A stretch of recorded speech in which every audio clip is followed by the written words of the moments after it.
su informe de gobierno por los 100 primeros días de gestión, el presidente Andrés Manuel López Obrador dijo que la reforma energética fue un fracaso, pero que afortunadamente el pueblo decidió hacer un cambio de rumbo y hoy se están enmendando las cosas.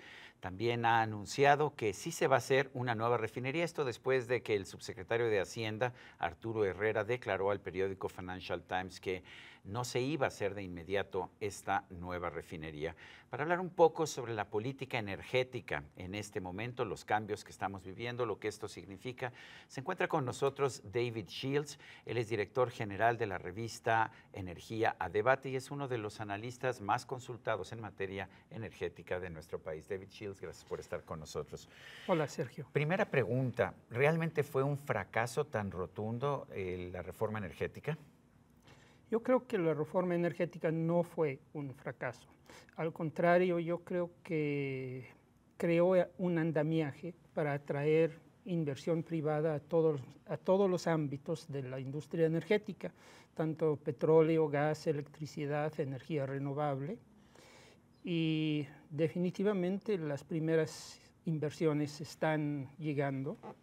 Sin embargo, pero el presidente dice, pasaron 4 años de la reforma y no ha aumentado la producción. ¿Qué opinas de esa? La producción, hablando de petróleo, la producción va a crecer con este tipo de inversiones en el mediano plazo, o sea, se requieren 6, 8, 10 años para realmente observar los resultados. Sí hay algunas áreas que se otorgaron a compañías privadas, sí ya están produciendo, pero yo coincido con el presidente de que probablemente el sexenio pasado fue un gran fracaso en materia de petróleos mexicanos, en la administración de petróleos mexicanos. Sea, no la reforma energética, pero sí Pemex. Yo identifico los dos temas como casi separados. O sea, la reforma energética, una apertura, una atracción de capital privado para el mediano plazo. Creo que se hizo en general bien. En Pemex creo que hubo una administración bastante desastrosa. O sea, yo creo que por un lado estábamos todos fijándonos en la reforma energética, pero en Pemex creo que vimos primero algunos años a principios de sexenio muy dispendiosos. Los años de Emilio Lozoya. Los años de Emilio Lozoya. Luego una que no era un especialista tampoco en materia petrolera. Tampoco lo era. Definitivamente. También fueron años de corrupción, suponemos, o sea, eso todavía se tiene que demostrar. Está el caso de Odebrecht, pero no tenemos una comprobación, pero sí hay sospechas muy fuertes, ¿no? Sospechas sumamente fuertes y pues suponemos que el gobierno tiene ya las pruebas y puede actuar. Eso ahora, suponemos. David, dices que una cosa fue Pemex y otra cosa fue la reforma energética. Dices que la reforma energética era positiva porque abría el campo a la inversión privada. Pero lo que está anunciando López Obrador es regresarle el monopolio a Pemex. Tanto es así que ha dicho ya no va a haber nuevas licitaciones. Las que ya están, pero no va a haber nuevas licitaciones. ¿Qué opinas de este cambio de rumbo? Pues mira, en los últimos años del gobierno pasado, pues fueron de mucha austeridad en Pemex, realmente le cortaron la inversión. Ahora Pemex va a regresar a contratos tradicionales de servicios, donde Pemex se supone va a estar encargado de todo el trabajo, va a invitar a compañías privadas, preferentemente nacionales, para ser contratistas, proveedores, para hacer los trabajos. Los esquemas no necesariamente son malos, pero el problema es otro. El problema es que Pemex no tiene dinero. López Obrador está anunciando un 40% de incremento en la inversión de Pemex en comparación con el año pasado, pero al año pasado no se le dio nada a Pemex prácticamente. Pues ese 40% no es suficiente. Es muy, muy deficiente. Las calificadoras están inquietas con Pemex, pero lo que les inquieta a las calificadoras es si Pemex puede cumplir con sus compromisos. ¿Es real la preocupación o, como dice el presidente López Obrador o la secretaria de Energía Rocío Nale, es porque no entienden? Yo creo que entienden perfectamente, Pemex tiene dos enormes problemas. Uno es financiero, otro es operativo. Estábamos mencionando lo operativo. Eso es. No, en Pemex el año pasado nada más estaban operando 37 equipos de perforación. En Estados Unidos más de 1000. ¿Qué país va a producir más petróleo?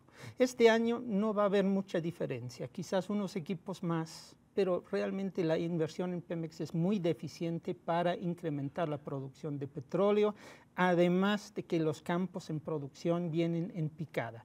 Que el Cantarell y los sobre todo Kumalob-Sap, que es el más grande que tenemos. Entonces, para aumentar la producción, muy difícil. La situación financiera, en Estados Unidos aumentó la producción muy fuerte de petróleo crudo, pero a través del fracking. Y aquí dice el presidente que aquí no vamos a usar el fracking. ¿Qué opinas?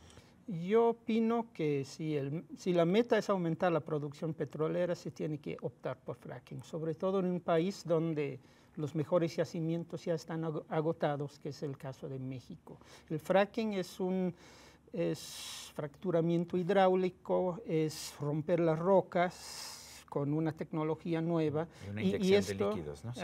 Con inyección de líquidos, ¿sí? No necesariamente agua, pero básicamente agua. Y esto se haría en el norte del país por el tipo de subsuelo. Y requeriría cambios legales todavía relevantes, yo creo, en cuanto a la propiedad del subsuelo, etcétera, etcétera. O sea, no es fácil de implementar, no nos va a dar una gran producción en 3, 4 años, pero en Estados Unidos se ha visto una revolución de la industria petrolera. Se ha triplicado, si no mal recuerdo, la producción. Al menos duplicado, en lo que aquí es un sexenio, en 6 años. Yo estaba hablando de 10, triplicado, 15 años. Definitivamente. De hecho, Estados Unidos es hoy el mayor productor de petróleo crudo en el mundo. Así es. Rebasando a Arabia Saudita y a Rusia. Totalmente. El subsecretario de Hacienda, Arturo Herrera, dijo este martes pasado, en unas declaraciones que fueron publicadas en el Financial Times, que no se iba a autorizar la inversión de la nueva refinería en Dos Bocas, Tabasco, porque se necesitaba el dinero para exploración y producción de petróleo crudo. De inmediato el presidente dijo, no, sí se va a hacer esta nueva refinería. Hay una diferencia de opinión, evidentemente el presidente es el que tiene la última palabra, pero ¿qué significa que Pemex trate al mismo tiempo de producir más petróleo crudo y de construir una refinería? Mira, yo creo que en tiempos normales es deseable hacer las dos cosas, nada más que ahorita los tiempos no son normales. En primer lugar, no hay suficiente dinero, o difícilmente. El presidente está diciendo, y Rocío Nala, la secretaria de Energía, dicen que con $6,000 millones, quizás 8,000 millones, se construye una refinería de gran tamaño en 3 años. Los analistas casi todos dicen que esto es inviable. Además, hay muchas dudas acerca del lugar, acerca de la logística, de muchos aspectos de esa refinería, de que no sería rentable, no sería viable construirlo en 3 años, sin tener antes otros 3 años de estudios, de análisis, tener un proyecto ejecutivo, ¿no? Exactamente. El problema es que un proyecto ejecutivo se toma 3 años. Sí. Entonces, y ya luego no se otros 3 años. De construcción. Entonces ya no se podría construir en este sexenio y el presidente ha dicho que solo se va a construir lo que se pueda terminar en este sexenio, ¿no es así? Eso es lo que ha dicho. En cuanto a la producción de petróleo, yo creo que también se necesitaría más dinero para tener un aumento de la producción. Y esto sería inviable, en mi opinión, sin algún tipo de inversión privada que complemente la inversión de Pemex. Idealmente en algún tipo de asociación con Pemex que fortalezca a Pemex y sus finanzas. Pero no parece ser el camino que está señalando el presidente, porque el presidente quiere que sea Pemex, pero además que sus contratistas sean nacionales. Eso es correcto. Yo creo que el pensamiento del presidente, de su grupo, tiene que evolucionar, porque si no, ¿cómo va a poder Pemex cumplir sus compromisos financieros? Son $105,000 millones de deuda financiera. ¿Cuántos son? 105,000 millones de dólares de deuda financiera y aparte pasivo laboral. Pues, ¿cómo se va a poder cumplir si Pemex no aumenta su producción petrolera? O sea, es la base de sus ingresos. El presidente dice que basta con eliminar la corrupción, que con esto basta y sobra para tener recursos para invertir en Pemex. ¿Qué opinas? Pues, esa es su opinión, no sobre Pemex, sino sobre toda la economía y todo el país, que eliminando la corrupción se va a remediar todo. Y para mí es un acto de fe. Seguramente hay elementos de verdad en esto. Como pero, en todo, sí. Pero suficiente como para hacer este milagro de aumentar la producción de petróleo en 3 años, construir y corregir una la economía en general. Corregir la economía en general y además pues no aumentar la deuda de Pemex, porque Pemex ya no aguanta más deuda, por lo menos es lo que dicen las calificadoras. Eso es correcto, y no solo eso, sino que hay vencimientos muy importantes de la deuda de Pemex este año, este año y los 2 siguientes, sobre todo los 2 siguientes. Entonces todo eso se tiene que reestructurar y se tiene que pagar. Incluso creo que ahorita el gobierno está pasando por un mal momento nada más para tratar de pagar los vencimientos inmediatos. De hecho, los contratistas de Pemex no están cobrando desde hace un mes y medio. O sea, los contratistas no están cobrando, pero por otra parte quieren que ya no haya inversión privada, sino que se trabaje nuevamente con el sistema de contratistas. Sí, pero yo creo que ahora hay una lista de espera. O sea, también se canceló el aeropuerto nuevo en Texcoco y hay que pagar a los bonistas. Hay que pagar a los bonistas de Pemex, y esto es una presión muy fuerte sobre las finanzas públicas. Si hubiera que tomar alguna medida drástica en este momento, ¿qué harías, David? Pues mira, yo creo que acabas de decir lo más importante. Creo que Pemex necesita un cambio drástico, y creo que lo tienes que dar en lo laboral, en lo sindical, en lo administrativo, en lo operativo, en todos los aspectos de Pemex. Pero hablando de lo operativo, creo que la única solución viable, he escuchado muchas opciones de involucrar a capital privado. De alguna manera lo tienes que hacer, pero para mí la opción más viable es hacer alianzas, asociaciones, joint ventures, como dicen en ingleses, con empresas productoras de petróleo. Que tendrían que ser extranjeras, porque en México no hay. Exactamente.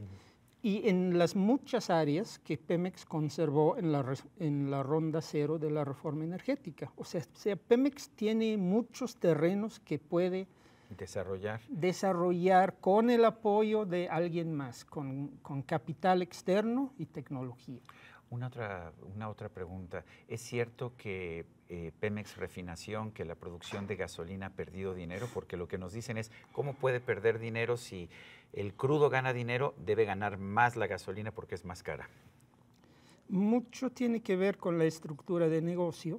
O sea, sí, la estructura de finanzas de Pemex siempre ha cargado las utilidades a la exploración y producción, pero también las refinerías han sido muy ineficientes, con una sobrepoblación laboral y con la agravante de que varias refinerías ya en Pemex están en sus últimas. O sea, hemos visto la producción caer a casi nada. La de gasolina. Y la producción de gasolina, y reactivar esas refinerías también va a implicar un esfuerzo muy grande y un costo muy grande.